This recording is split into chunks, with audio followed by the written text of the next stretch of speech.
sense and rational discussion to the issues of our day.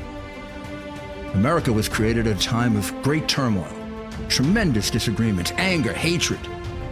There was a book written in 1776 that guided much of the discipline of thinking that brought to us the discovery of our freedoms, of our God-given freedoms. It was Thomas Paine's Common Sense, written in 1776, one of the first American bestsellers, in which Thomas Paine explained, by rational principles, the reason why these small colonies felt the necessity to separate from the Kingdom of Great Britain and the King of England.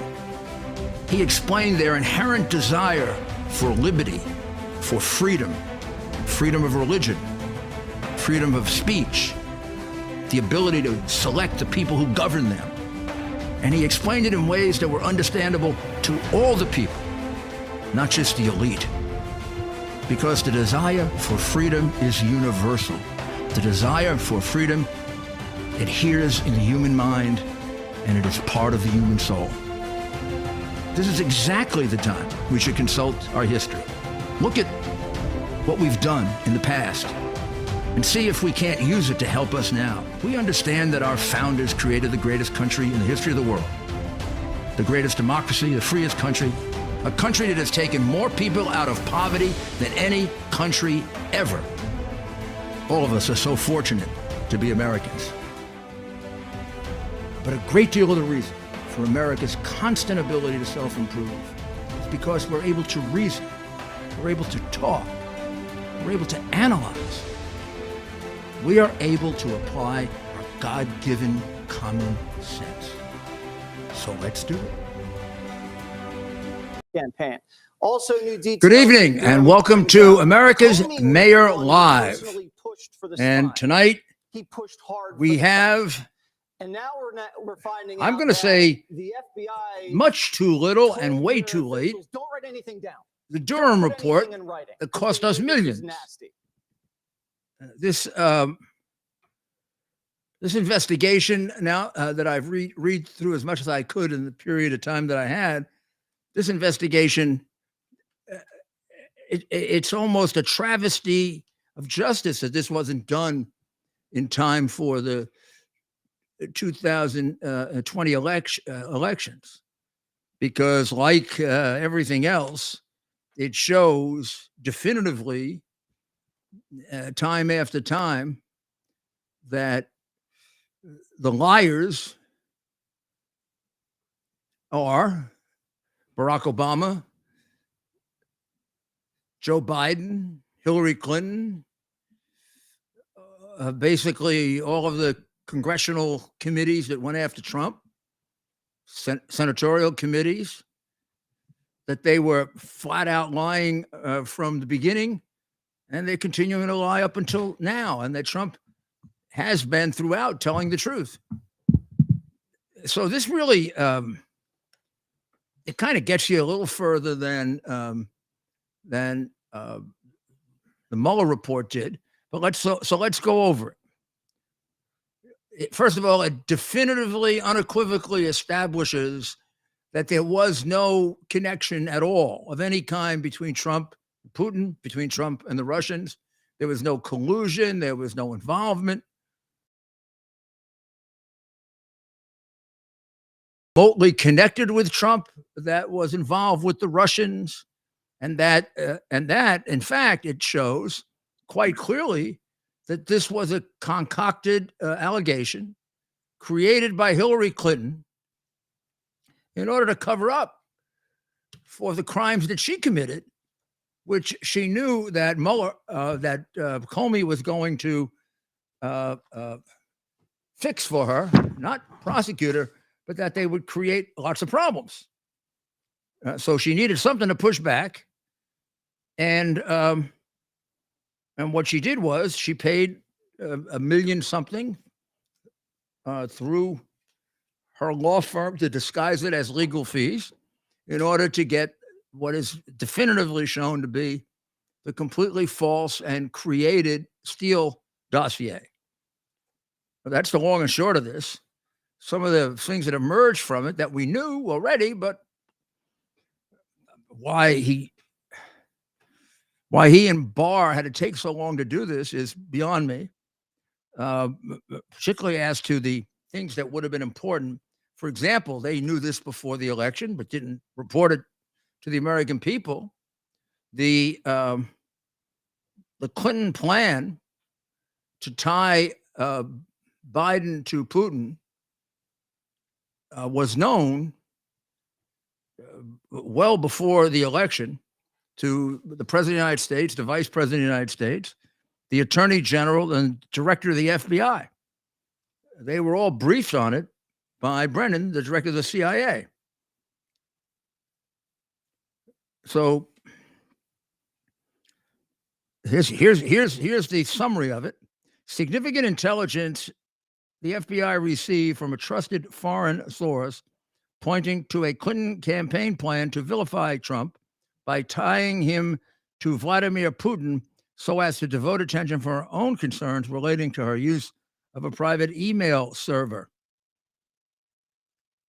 And it says the Clinton plan was such as to have prompted the director of the CIA, that's Brennan, to brief President Biden, President Obama, Vice President Biden, the Attorney General, and Comey, the director of the FBI, and other senior government officials about its content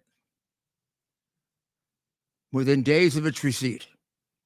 So they knew right from the beginning that Hillary had created a false connection between Trump and Russia in order to make that a matter of media concern and investigation and everything else. And obviously all their decisions thereafter about pursuing the investigation and were made with the knowledge that the allegation is absolutely false. That's astounding. It's astounding. For reasons that only this guy can justify to God, I guess. Again, there's no prosecution of any of these people, none. I mean, Trump people were prosecuted on crimes that were made up, created, tangential. This is a straight out and out perjury case against Comey that's clear as hell, and a whole bunch of the other FBI officials, an obstruction of justice, an attempt to overthrow the government with evidence that was created, false. All of that is here, but it's laid out matter-of-factly by Durham. But he exercises prosecutorial discretion not to prosecute. I mean, compare this to what Barr did a couple weeks ago, and you get a good sense of the fact that we don't have the equal, fair administration of justice in this country today, at this point. But this just makes the point, once again, how often do they have to be proven a lie and you still rely on them? Or some of you do. I mean, you get all upset and go crazy when someone says, the election may have been stolen. There may have been a lot of fraud in the election. And then the people like Barr, who covered up the hard drive for a year and a half, Biden and the others all say, oh, that's terrible, terrible, terrible. A group that can do this, a group that can develop a false story to interfere with the presidency, which is what they did, then to remove a lawfully elected president, is capable of anything. They were capable of subverting and covering up the hard drive, which is kind of astounding when you consider how valuable that evidence was and how a lot of Americans voted for Biden under false pretenses, extremely false, created pretenses. All of that is very, very clear in this report, except there's no accountability for it. Nice, interesting history. nobody gets punished. Basically, they spent 60, 70 million of your dollars pursuing allegations they knew were false from the very beginning. They knew it were false way back in I think it's 2015, or whenever it was that Brennan came to Obama, Biden, and said Hillary's going to, falsely tie Trump to Putin in order to take the heat off herself for all the emails and documents that she destroyed. You see what kind of crooks they are. That's amazing, but no, it's okay. It's okay. We just write it up and stick it down and nothing happens. Nobody gets investigated. Nobody's house gets raided. No subpoenas. No prosecution. No jail time. I mean, this is replete with crimes of the worst kind. And plus, you can't tell me this wasn't held up this long so that it made sure that Trump couldn't win. Again, just like the holding back of the hard drive. So that's the Durham report. He should be ashamed of himself for taking so long to do it. He should be ashamed of himself not having the courage to recommend prosecution. He should be in general ashamed of himself for the damage that he's done to this country. And I don't understand, to this day, I still don't understand what Barr was up to. And his actions, holier than thou actions now. This is hardly the work of a holier than thou attorney general. It's a work of an attorney general that it seems to be bordering on the corrupt.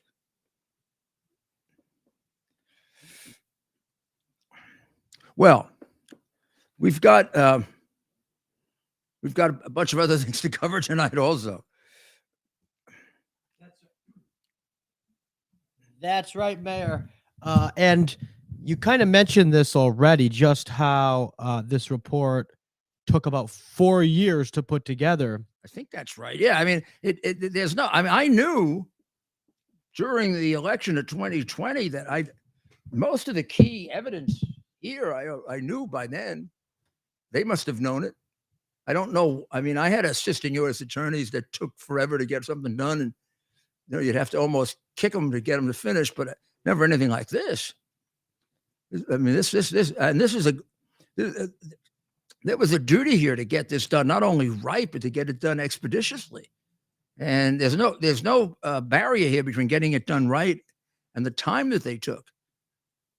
There was no reason to take that amount of time. It was clear well before the election that the Steele dossier was completely false.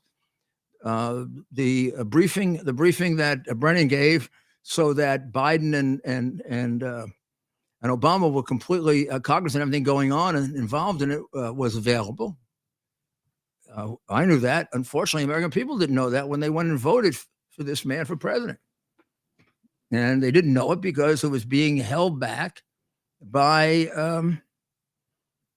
Barr and Durham, just like they were holding back the hard drive. Wonder what else they've got. Now, that's right, Mayor. And oh, sorry, you're about to. No, good. Well, we're getting a lot of questions on this, of course, with Durham, and people are wanting to know: did you know Mr. Durham before this case? I did not. He had a good reputation. He had the reputation of being very thorough, but not dilatory. And he was dilatory, not just thorough, but he was dilatory. There's no reason this investigation had to take this amount of time, or at least enough of it was done that there should have been a report as to the things that were clear, like the fact that the Steele affidavit was completely false, and the result being that that the American people should have known that when that Obama and Biden knew about it. Biden was running for president. The fact that he knew about it, didn't do anything about it, let it go forward is very, very, very damning. Are you of the opinion, Mayor, that Barack Obama still runs the Democrat Party? Oh my goodness! I think somebody runs Biden. I mean, your guess is as good as mine, but the money mostly is on Obama running Biden. I mean, it's quite obvious from his the way he talks now. I mean, he's really. It's not even a question that he's non-compass menace. And Mayor, you see this is President Biden. He continues to play the race card, right? He continues to talk about how the country's divided and there's this big white nationalist movement. Do you think that's because they're polling and they're Which about Biden? Yes. Yeah, I mean, you want to hear one? How about this one?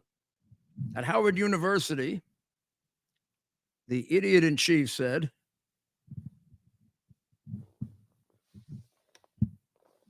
make sure I got it right here. Give it to us. You know that American history has not always been a fairy tale. From the start, it's been a constant push and pull for more than 240 years between the best of us, the American ideal that we're all created equal, and the worst of us. Harsh reality, that racism has long torn us apart. It's a battle that's never really over. But on the best days, enough of us have the guts and the hearts to stand up for the best in us. To choose love over hate, unity over disunion, progress over retreat. To stand up against the poison, white supremacy, as I did my inaugural address, to single out as the most dangerous terrorist threat to our homeland is white supremacy. The most dangerous threat to our homeland is white supremacy. That's the president of the United States. Now, that's insane and dangerous, because if that is evaluated as the most dangerous threat to our homeland, then the other threats are being minimized. We know the threat of China is being minimized, and we know why, because he got bribes from China. He sold out to China. Would not have given up the Bagram Air Base if he hadn't been bought out by China. Wouldn't cave into them constantly if he wasn't bought out by China. So the reality is China is a heck of a lot more dangerous than white supremacy. I mean, if you look at the number of people beaten, the number of people killed, the number of people harmed, the effect of their actions on our economy, Black Lives Matter and Antifa are clearly a hell of a lot more dangerous than white supremacy. So I can't see how he can say that. He can say that it's the most dangerous thing facing our country. The most dangerous thing facing our country is him and the people around him who want to turn us into a communist and are turning us into a communist country. And in case you ever thought that there's any exaggeration here, you do know that one of AOC's staff people has just been an officer of the Communist Party. The connection is like this with these people. And the communists are becoming more bold with not being worried about having Democrats and others associated with them. I mean, they got past the socialist thing. Now the next step is to get us past the communist thing, because to a very large extent, that's where we are, particularly with the authoritarian way and Biden governs by dictate. Of course, that was true during the pandemic, but it's true throughout. But to say that the biggest threat that we have is white supremacy is a real disservice. And not only that, it's dangerous to our national security because it ignores the other threats that exist. How about the threat of an open border, which is brought to us solely by the policies of Biden and the progressive Democrats who for years before were talking about how anybody should come in who wants to come in. And Biden announced that at the Democratic convention in 2020, which of course created a tremendous surge of people toward the border. And he told them to surge. And he told them if they came in, they wouldn't be arrested. They wouldn't be sent back. He told them they could be put on a road to citizenship. He told them they'd get benefits, and they did. He made it enormously attractive to come into the United States. And then from the day he became president until now, there more people have come into this country illegally than ever before in our history. It's a worse record than any president that ever sat in the White House. And it's our borders have been overwhelmed by 6 million illegals at least. At least. Much more than the invasion of Ukraine. Now you say, well, these are all good people, nice people, people we should feel humane feelings for. Well, maybe we should get a little realistic. These people are people that have come here with the blessing of the Mexican cartels. We do not stop people at the border. We do not really vet people at the border. Even when COVID was at its height, we weren't checking everyone for COVID, and we just send them around the country spreading it. Illegal immigrants are treated much better than many Americans. In New York, they're given much better places to live. In fact, veterans are now being thrown out of facilities so that we can put illegals there. And 6 million is a conservative figure, but way ahead of anything that happened under Trump or even Obama or Bush. The border is open to such an extent that nobody gets stopped. But on the other side of the border, the Mexican cartels, of which there are 4 or 5 main ones, and I guess if you consider the small ones, maybe 20, they're deployed along the border. They stop people from coming in. They extract deals from them to hide their own people, to hide terrorists, to bring in fentanyl, to bring in children for child trafficking and women for human trafficking and men. The Mexican cartels are not seeking to bring us the best and the brightest. They're seeking to further their own businesses, which is multi-billion-dollar fentanyl business, the arms business, you name it, the other drugs, their association with ISIS and terrorists. It was last month or the month before, 69 Islamic terrorists were caught. And for everyone caught, there's at least someone who gets by without being observed or seen or recorded. And that happened too. So it just shows that they found 69. How many didn't they find in terms of terrorists? How many don't they find in terms of fentanyl? Well, we know because we have record deaths of fentanyl because we have no border. It doesn't exist. Right now, there's a cut down on the people coming over because a new law is in effect, and they haven't quite figured it out yet. They haven't quite figured out what he's going to do under that law. But when they find out that he's really not going to enforce it, because he hasn't enforced any of the immigration laws, unfortunately, I think things will return to exactly where they were. Plus, just absorbing what happened in the last month is going to be extraordinary. In El Paso, Texas, the facilities for people were 125% of capacity. And the mayor just let them out, or the sheriff just let them out. Because we don't know who they are. We don't know that this one is a guy who wants to work and that one is a murderer. They don't wear it on their lapels or shirts.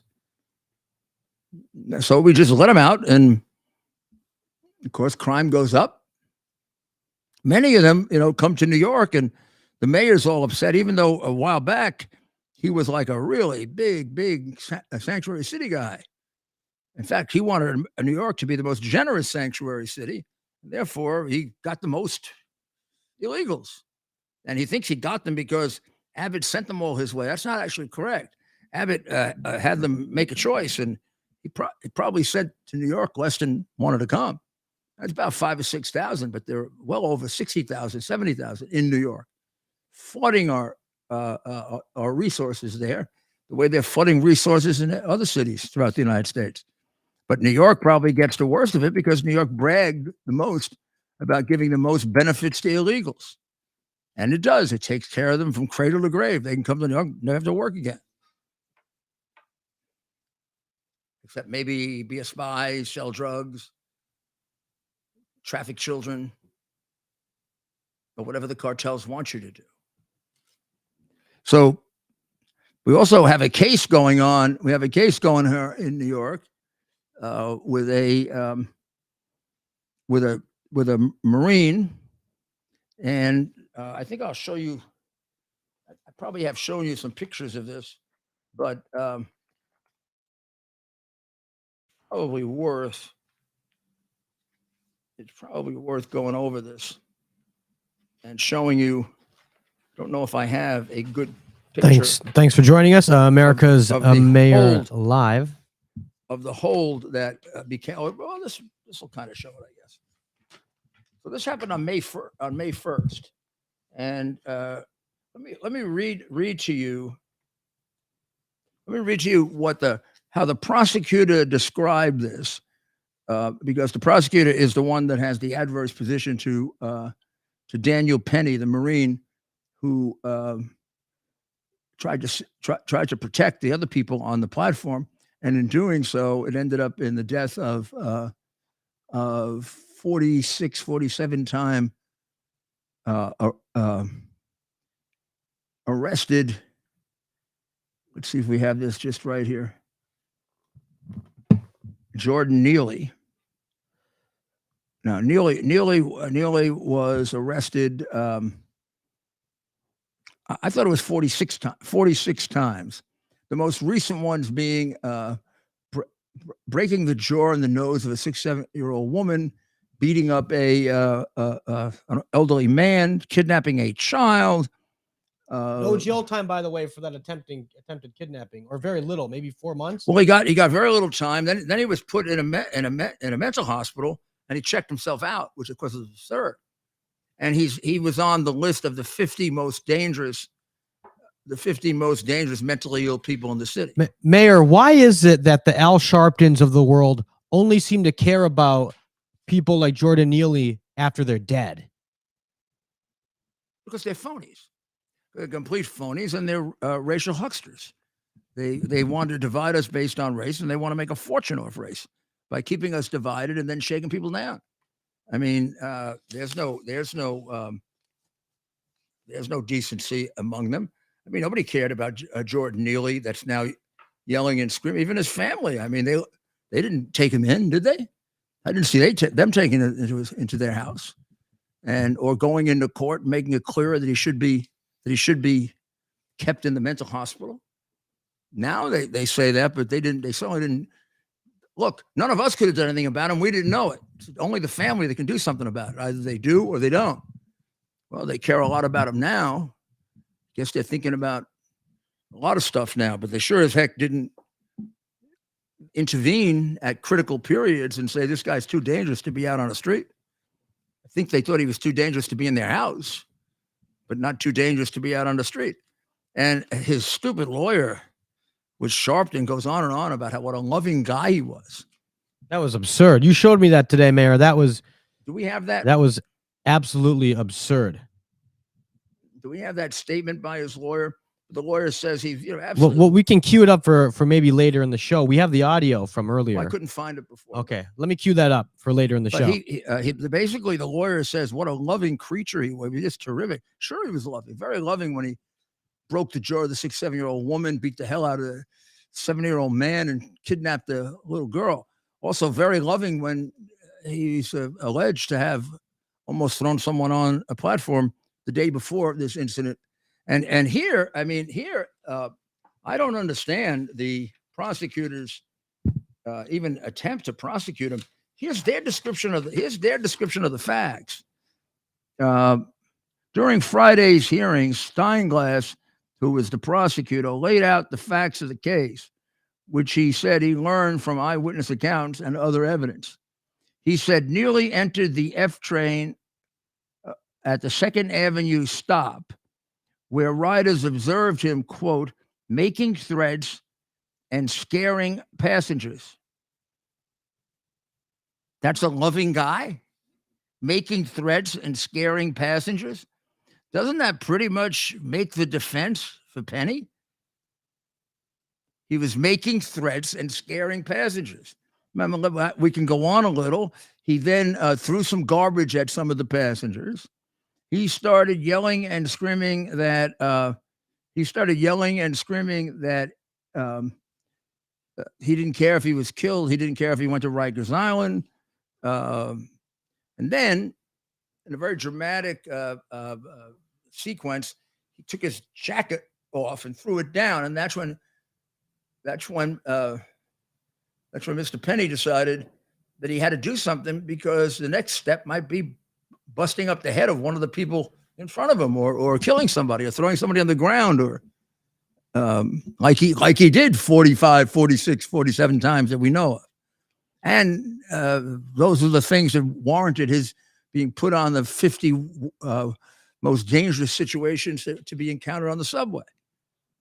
Why this man is being prosecuted for protecting the people on the subway is a function of our having a district attorney who was bought and paid for by George Soros, and the same one that indicted President Trump for crimes that he didn't allege, without alleging crimes in the indictment. We're in a very, very sad situation. Very, very sad situation here in New York with this guy Bragg and Soros. And I mean, within 2 weeks, he indicts a former president for things that most people don't even think amount to a crime. And then he doesn't bother to allege the underlying crime in the indictment, which makes it completely inadequate and illegal. And then the things that he's concerned about seem to be inherently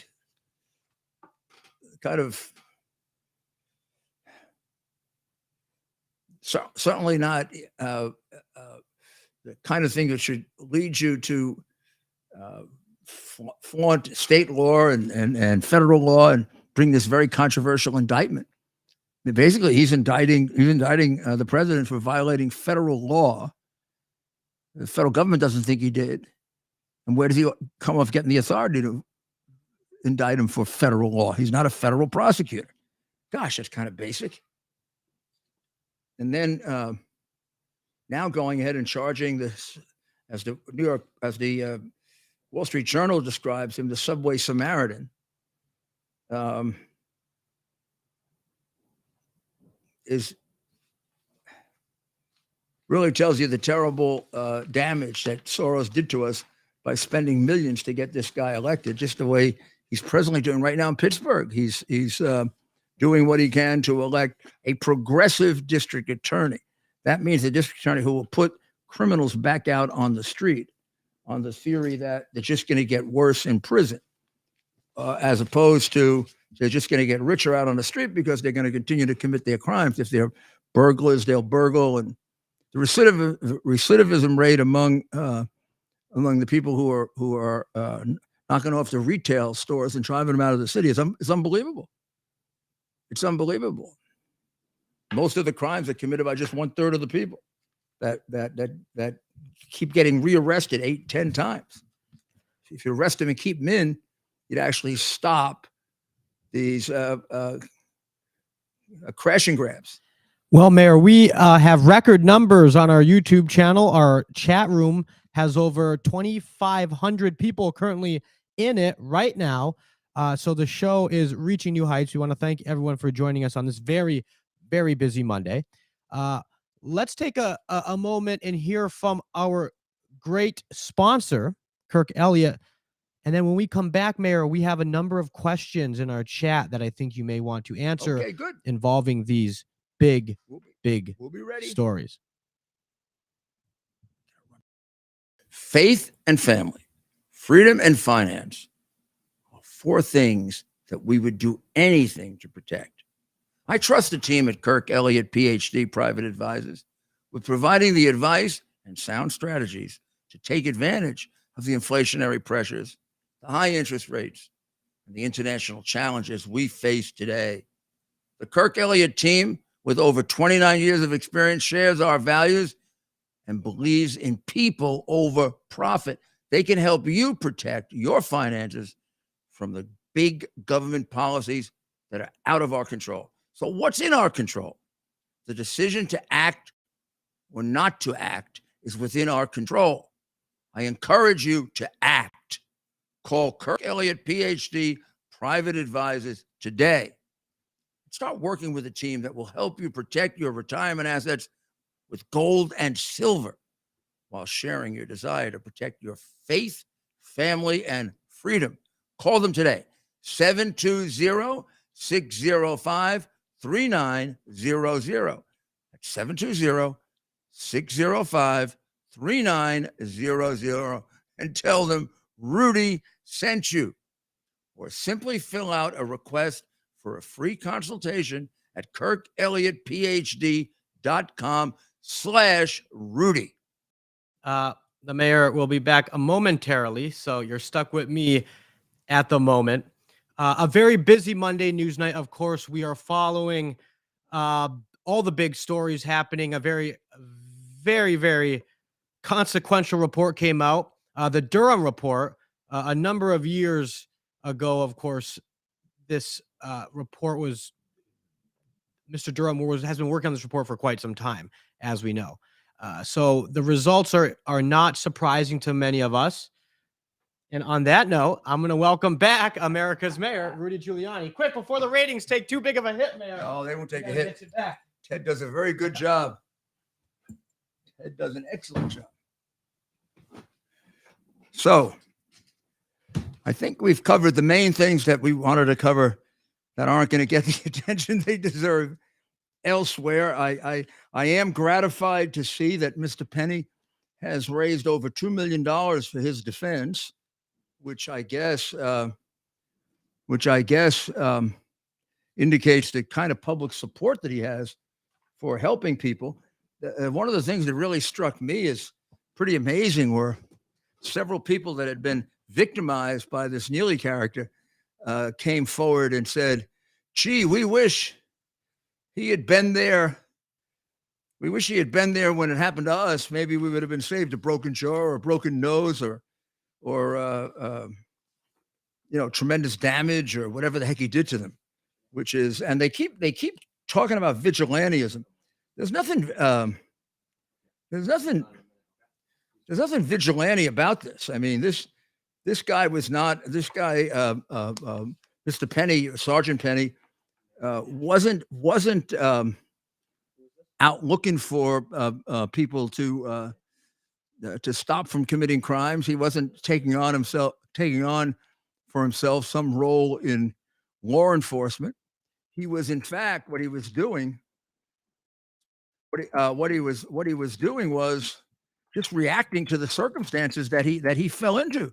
Meaning, by that I mean the fact that the guy came on the train, started threatening people, started cursing and yelling at them, started frightening them, as the DA himself admitted or stated, and then just when it looked like it was going to turn, just when he could reasonably come to the conclusion that the guy was going to act on the things that he was threatening and suggesting, when he took his jacket off and threw him down on the ground, he acted to restrain him. And exactly what happened or how it happened, probably no one will ever know. God knows how it happened. Maybe it was Neely's struggling that actually helped to cause it. There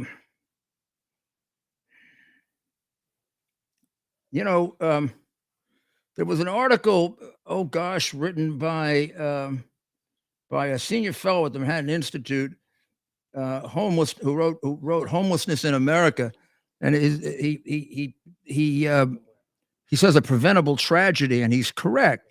And what he's saying is that the opposition to involuntary incarceration of people who are mentally ill, or taking away from him the option of just walking out, would have saved his life, because Neely had a long involvement with the criminal justice process, which Mr. Edie says, Edie says. But that's not just an involvement in the criminal justice. He committed 45, 46, 47 very violent acts. And how many did he commit that he wasn't charged with? We know he suspected the day before of trying to throw someone on the subway. We know he didn't get caught every time he did it. So this guy was a very dangerous guy, and he was acting dangerously. And this man had the guts to do something about it when many people would not intervene. I mean, Penny could have been knifed. He could have been shot. Well, now he's going to be prosecuted. How many more Pennies are going to be out there? We know there are a lot more Neelys out there. We know that. In fact, Bragg puts them out there every day. When he picks them up, he puts them back out like he did with Neely. So we know there are a lot more Neelys out there. But I guess when the next Neely comes along, everybody got to just sit there and watch and wait and see. Does he kill somebody? Does he beat up a 67-year-old woman? Does he kidnap a 5-year, 6-year-old, 7-year-old child? Add Portugal to your trip. And we just watch. Book the Portugal stop. Let him do what he wants. Joe, he's a free man. He's allowed to victimize. Who are we? We're just a bunch of white supremacists. Right? We should be paying reparations. Something we didn't do. Nor did our grandparents.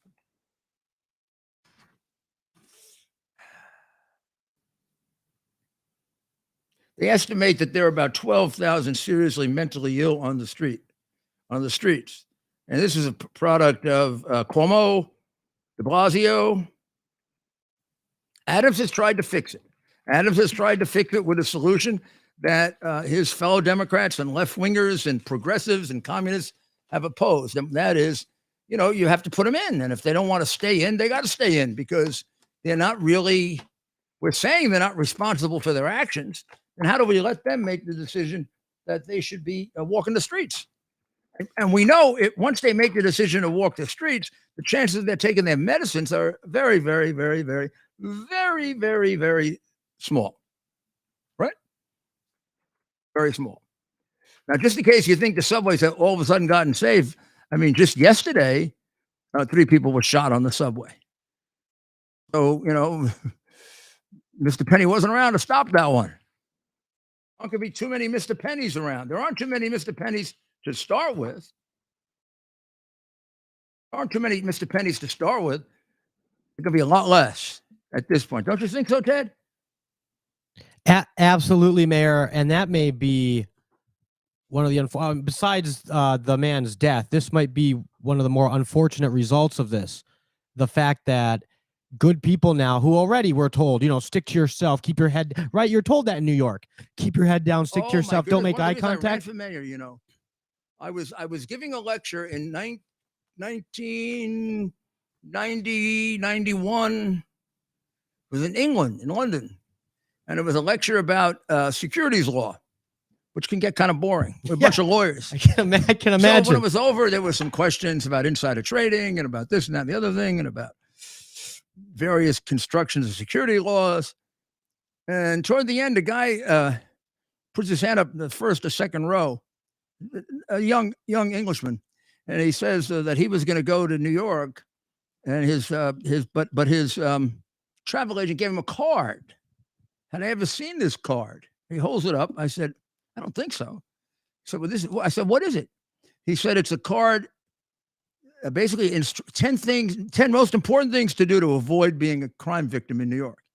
And I was thinking, now, how many people are going to come to New York being given a card like that? Doesn't that basically tell you don't come? So I said, let me see it. You know what the 10th one was? Don't make eye contact. My goodness, that's right, man. You got to walk down the streets of this. You're going to go to this city. It's going to cost a lot of money to go to the city. And then you're going to walk down the street like this. No, head down. They say don't look up either. Don't look like you're looking at buildings and that, right? Because you might get a guy who hasn't taken his medicines, who you can't keep in if he doesn't want to be in. It's all up to him. We're which is pretty much going to be true with the criminals too. They're going to close down Rikers Island now, and they're going to distribute all the criminals right next to everybody. So basically, it's to put them in your neighborhood. So they're going to take. So we have a prison called Rikers Island. It's probably the largest jail in the country. It used to be the most dangerous jail in the country, and a certain commissioner named Bernie Kerik turned it into the safest jail. Reduced violence there by over 90%. We'll have Bernie on one night. And You got to have Bernie on. why. I mean, he also did similar miracles as police commissioner in creating safety for people using the ComStat program as the basic source of it. And sometime I'll have Bernie explain to you how he turned the most dangerous prison into the safest. And if you don't believe me, you'd believe 60 Minutes, who would never do a good thing about my administration, except they came to do a hatchet job and they found out that violence was down 90%. And luckily, they weren't like the journalists today. They were honest. And they did it. They did the piece about what a miracle Bernie had performed. So when they did the piece on Times Square, in which they said that I performed a miracle, the New York Times, I don't think even published it. But the next day, I was told that Jimmy Breslin, the reporter, had complained. He was the only person that didn't like my changes on Times Square and 42nd Street when I made it into what he called more like Disneyland. Well, of course, it was not only was it more like Disneyland, it was better than, it had less crime than Disneyland. I mean, we didn't let people get robbed and going to get mugged or raped. We got rid of the unbelievably disgusting pornography houses. I mean, even the more reasonable pornography places left Times Square because it was too dangerous. I'm serious. The porn theaters left because it was too dangerous. They left because it was too. Yeah, they went to other parts of the city because it was too dangerous. So the ones that remain, you can imagine what kind of pornography they had, right? But in any event, we cleaned it up. We fixed it up. It was doing really well. The crime was down to, I'm not going to say nothing, but very, very small amount of crime. And they did a piece about how it was a turnaround of Times Square about 6 years into it. And Breslin said he liked it better with all the excitement. He liked it better when all the prostitutes were there. You know what my answer was? Then anybody asked if prostitutes, if they missed Jimmy Breslin. That's fun. Well, obviously they went somewhere else. I mean, it wasn't an issue of we can control morality or wasn't. And in fact, the reason it was upheld by the court was it wasn't made as a decision based on morality. We said the end result would be there'd be the same percentage of pornography available throughout the city. At the end, it just have to be in different parts. It couldn't be spread it out. Yeah, spread it out. It couldn't be located in one place where it would destroy that area. And we had experts do an economic analysis showing that it does, and that, you know, people, whether you like it or not, people have a constitutional right. We're not going to stand in the way of the constitutional right, but you don't get to exercise the constitutional right any place you want, anytime you want. Even when you demonstrate, you have to stay a certain time, place, and manner. Yeah, you got to stay a certain number of feet back. And so we just looked for a reasonable compromise, and it was upheld. And, you know, it's a Democratic court, and they upheld it. Mayor, that must be why it's so frustrating for you to see what we see in a lot of cities, whether it was the summer of 2020, even up to now, where you see groups getting so unruly, harassing cars passing by. You've told me multiple times your thought process behind that. Why would you immediately shut down, take care of things early, especially when it came to them blocking the streets, for example? Why were you so adamant not to let that happen? There used to be the cooling off period theory. The cooling off period theory was that you would give people who were rioting or protesting, if they started doing minor crimes like breaking a window here and there, throwing rocks, spitting at the police, pushing a few people, you'd let them do that, because if you intervene with an arrest, you'd set off a big conflagration and a big riot. And this actually ended up being the basis that David Dinkins and Sharpton used to help create the pogrom in Crown Heights, where all these people went out for 3 nights and looked for Jewish people to kill and beat. And Dinkins didn't do anything about it. They were cooling off for three nights. Cooling off meant they were beating the living daylights out of people, including the cops. And finally, Ray Kelly, who was either the deputy police commissioner or right below that. It wasn't the police commissioner. He took over. He brought in a bunch of cops and they ended it. And then Governor Cuomo had a gentleman named Gigante write a Gigante. I don't want to get it confused with Gigante. Gigante write a report that basically disputed the cooling off period. And if you just listened and you figured out from that how you would avoid it, you'd come to what was my theory, which is you stop it before it starts. The first person that throws a rock gets arrested. You can protest all you want if you're being peaceful. If you're harming other people or harming property, you can get arrested. If you break a window, you get arrested. If you throw a rock, you get arrested. If you slap somebody, you get arrested. You stand there yelling and screaming, you don't. Idea was the first one gets arrested. It's the opposite would happen. They see a second one or a third one, and there wouldn't be a fourth.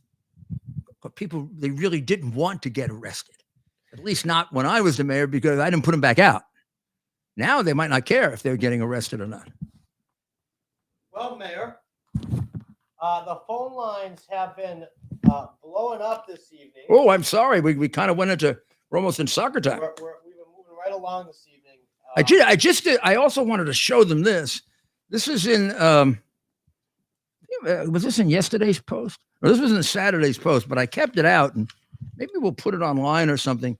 This is the new system at the border. You're not gonna be able to see it, except you can see how complicated it is. How much of this do you think the Biden people will enforce? I say very little. Well, let's see. We'll give them a week. Basically, the theory of this is that if you want to seek asylum in the United States, we're going to have regional processing centers in the foreign country. I don't know if we have them yet. We may have one in Mexico. And if you want asylum, you have to go to that regional processing center in the foreign country, like Mexico, let's say, and apply for asylum. You get a preliminary decision on it. And then you get permission to come in or not to make the rest of your case.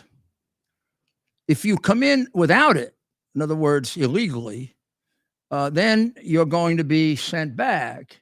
But there is a caveat to it. You get sent back. See if I have it here. You get sent back. Thanks for joining us. We'll take a few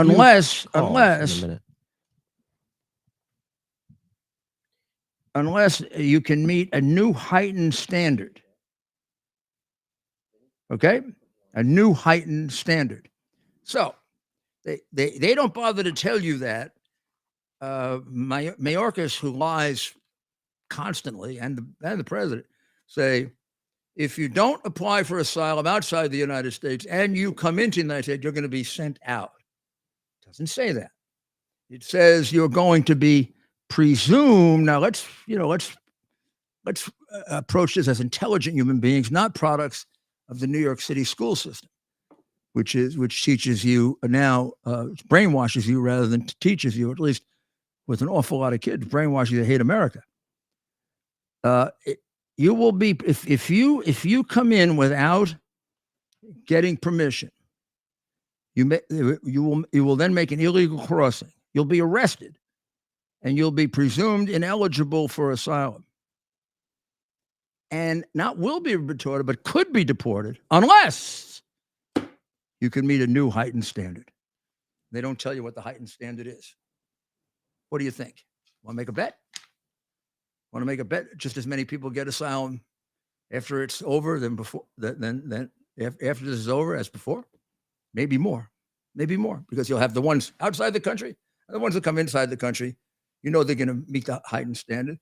In fact, they may never have to meet the heightened standard. What could happen is they say we want to meet a heightened standard, and they get paroled and told to come back 2 or 3 years later, and of course they never come back. Yes, sir. Well, Mayor, we only have a few minutes left.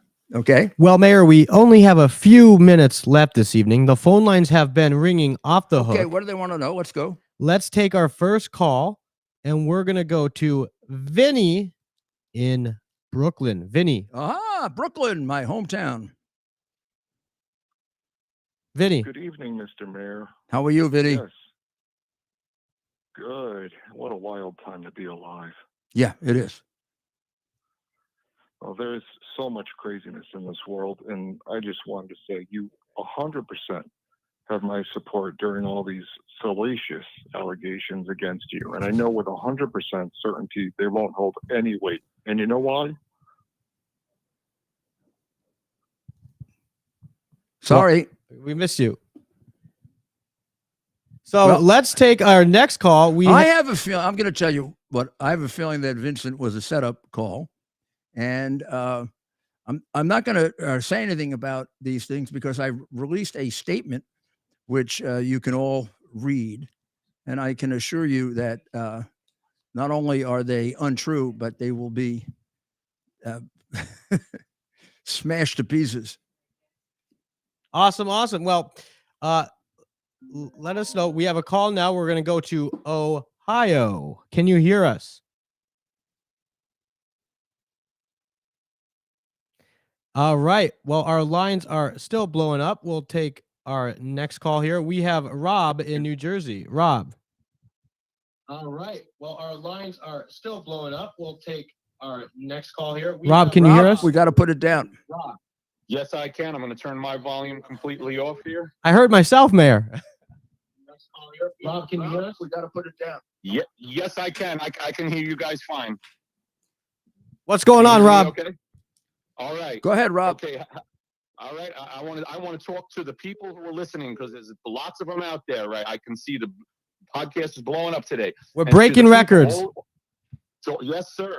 To all of you wonderful people out there listening right now, and for the sake of American freedom, if you know a friend or a family member who were cornholed into being a Democrat supporter, please make it your business, if at all possible, to explain that the craziness in the news, unavoidable craziness that has them confused, which I'm sure it does, as it does everybody, is being perpetrated by a ruling class that is having its ridiculous policies of race baiting and the rest of it, all the madness, being propagated by an ass-kissing media and corporations that believe they are buying points in woke cancel heaven.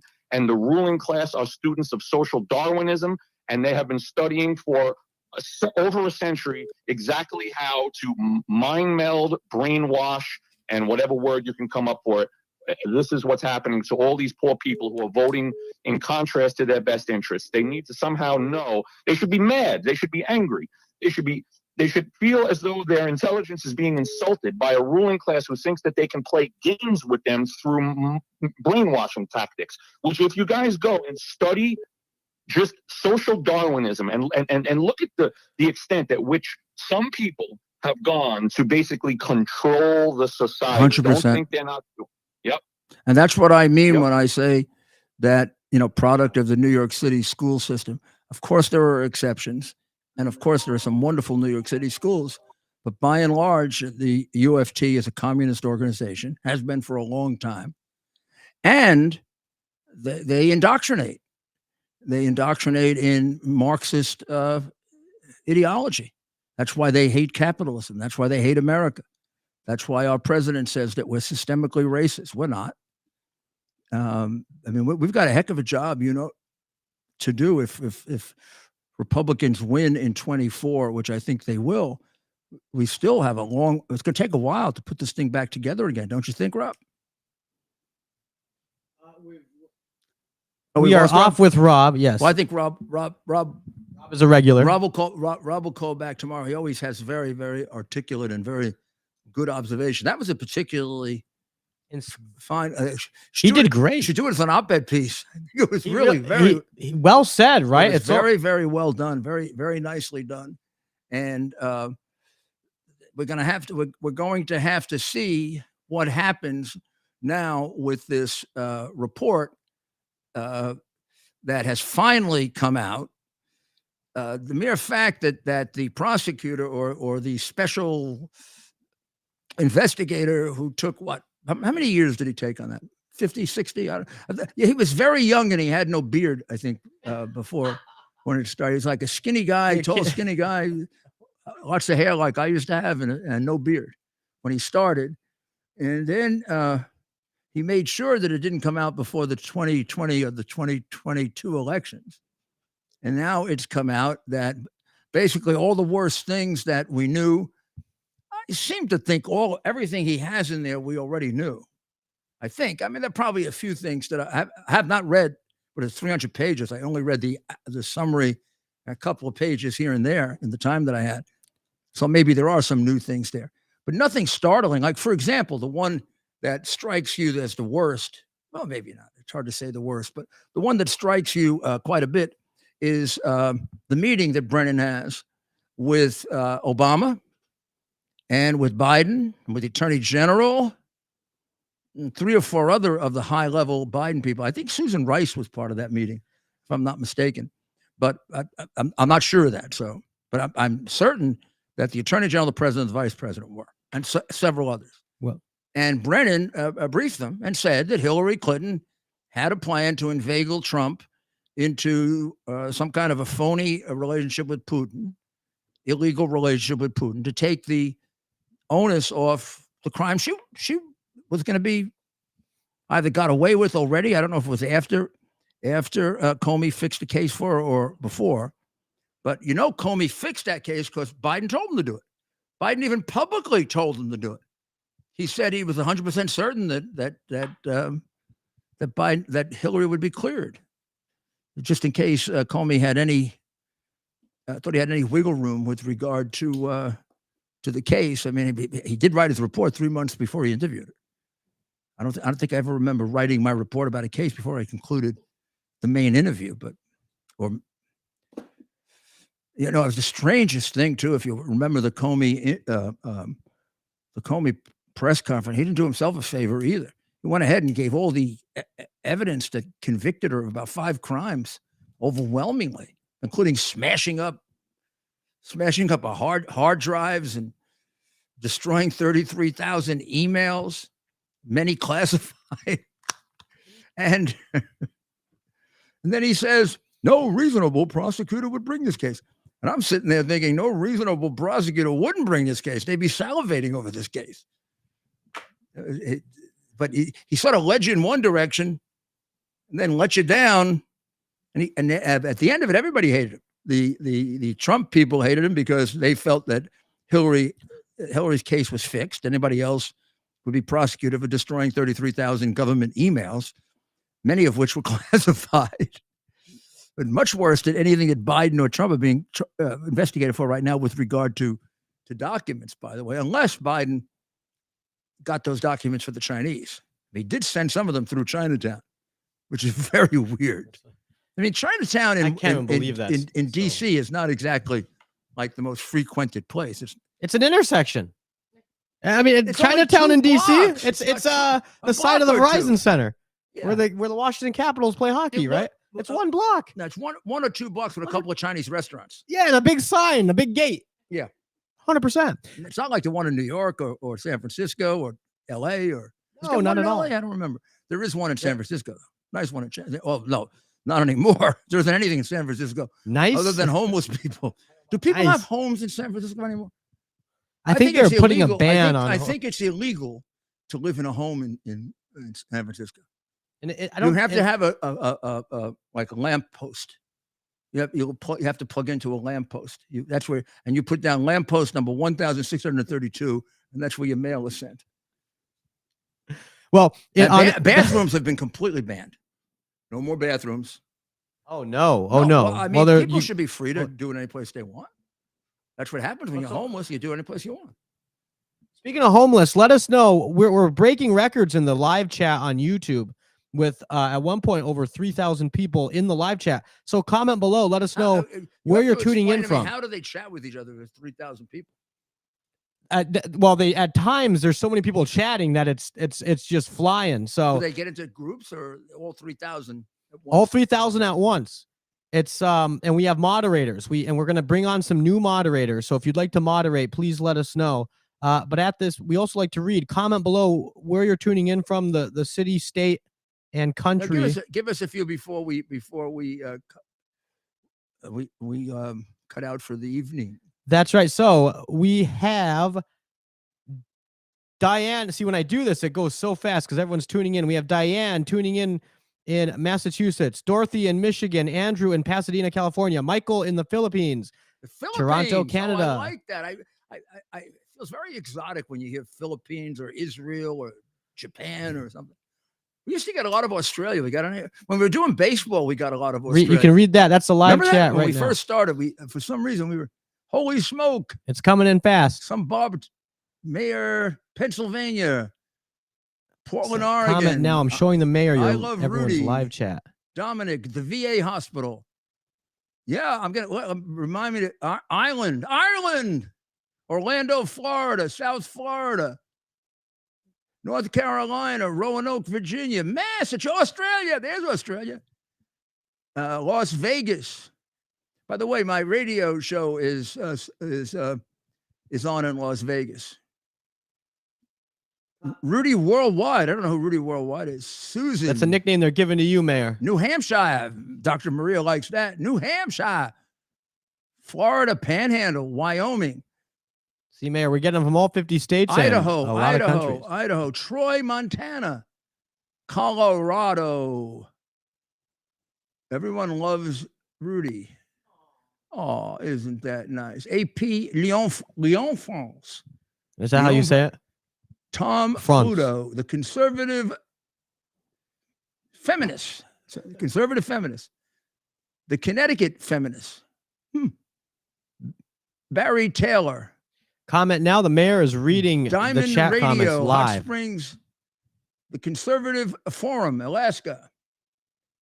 Tom R. in Seattle, Washington, the Foundry, CJK in Cody, Wyoming, Tennessee, Collins, Kentucky. Lee, we love you, Rudy. Madam Bologna. Bologna or Bologna? Duty. No one above the law. You know, I like that no one above the law, but somebody's got to say no one's below the law either. And what's going on with Trump and Republicans, they've been placed below the law. In other words, the law doesn't apply to them. For example, the only lawyers I can think their offices being searched are Trump's lawyers, including me. Like, he doesn't have a right to counsel. Everybody else does. So he's below the law. Or, you know, they prosecute him for a case where the statute of limitations has actually run. It was 7 or 8 years ago, and they're trying to find ways to sneak around it. And they're using a federal charge by a state prosecutor to try to get around it, which seems to me to be fakakta. I hope that's a word you can use on radio. I mean, it's a Yiddish word. It means screwed up.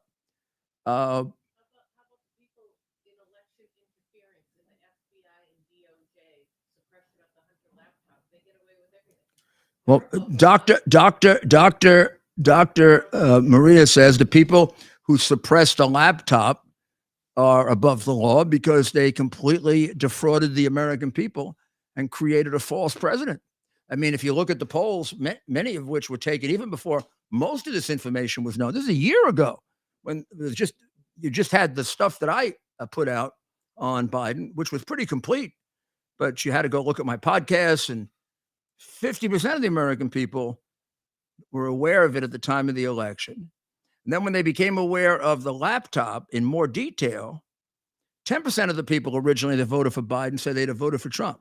That'd be enough to elect him. But now it's 20. And it stands to reason if you put aside the crooked press.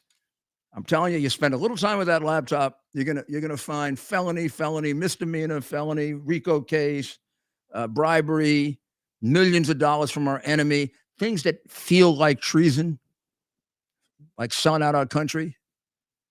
He never would have been elected had that been out there. Never.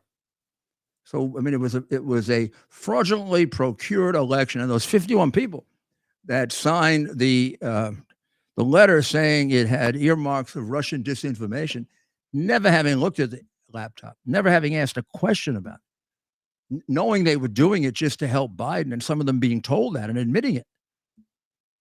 so that Biden would have it for the debate, and then Biden used it in the debate and lied. We've played that for you. He accuses me in that of being a Russian aide. I'm really just tired of being accused and accused and accused and accused. I mean, it's just absurd. But he accused me of being a Russian agent.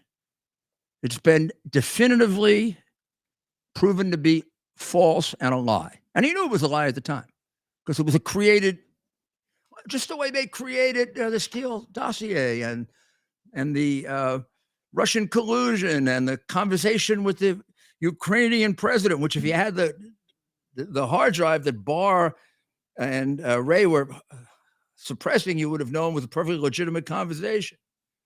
Just like they took January 6th, which was bad, really bad, but then they made it into the worst than September 11, worse than Pearl Harbor, worse than... How can you believe them anymore? How many times do they get to lie to you before you say, I got it? They would do or say anything to keep Trump out of power and to keep power for themselves, because they are almost impossible to really envision, get your mind around how corrupt they really are. Now you'll see, and I think you're beginning to see that nobody's exaggerating. I haven't even come close to exaggerating. That's right, Mayor. And I truly believe the way they continue to go after you and, of course, the former president, they're doing that to send a message that if they can take down President Trump and if they can go after you and hurt you, Mayor, they can go after anyone, right? This is they're trying to send this message to stifle others who want to fight back, and they want to hold on to power, and they're going to do that by demonstrating to others that they can take anyone down. And the only way they can do that is if they're successful in taking someone like you down. And that's why, of course, you continue this fight, and you're never going to let that happen. Well, I believe that was so eloquent. I couldn't do any better. Isn't Ted great? And he does a great job with this show. He does a great job in general. We got a heck of a team, which consists of Dr. Maria, Ted, and me. And we get a lot of other, as you know, we have lots of friends that come on the show and guests and others. And we'll be back tomorrow night.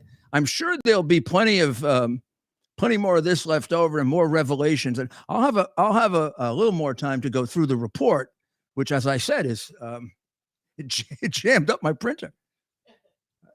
I think because the printer is really upset that they didn't have the guts to prosecute anybody.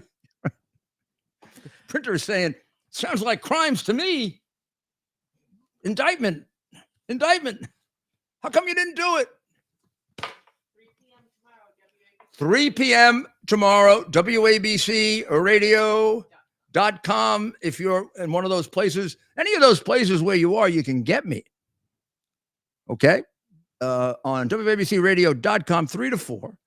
And then tomorrow night, back here, whatever you're on right now, if you're on Twitter, if you're on Facebook, if you're on Getter, if you're on Rumble, Getter, if you're on Getter, I'm waving to Getter.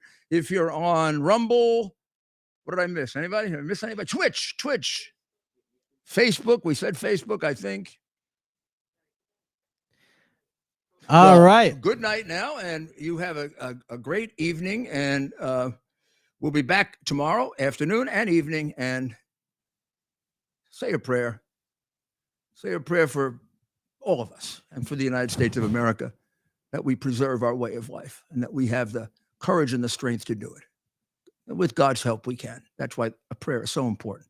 God bless you, and we'll see you tomorrow.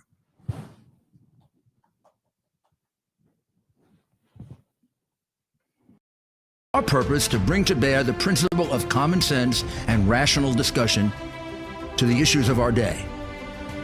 America was created at a time of great turmoil, tremendous disagreements, anger, hatred. There was a book written in 1776 that guided much of the discipline of thinking that brought to us the discovery of our freedoms, of our God-given freedoms.